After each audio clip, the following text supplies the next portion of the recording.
Good evening sir, meron pa rin bang service credits at allowance ang National Learning Camp? Salamat po.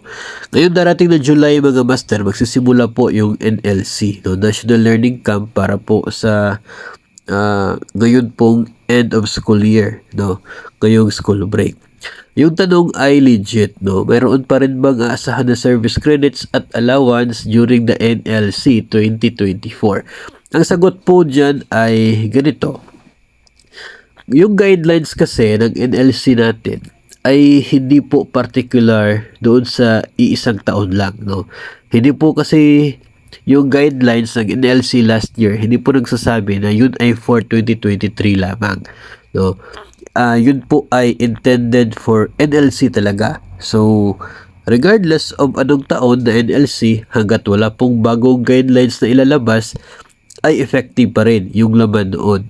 So, ibig sabihin, dahil nakapaloob po sa guidelines ng NLC last year na mayroon pong service credits at mayroon pong hindi naman po talaga specific, no, na monetary allowance, pero may binanggit po doon na benefit, no, for the teachers, ay ganun pa rin, no? Mayroon pa rin pareho na matatanggap yung mga teachers katulad po noong last year.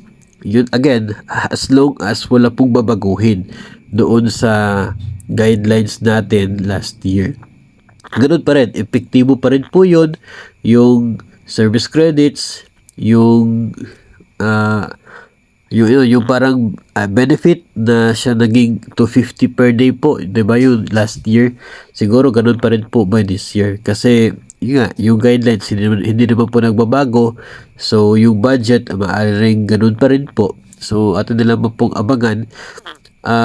Yun nga, as long as walang changes ay effective pa rin po yun.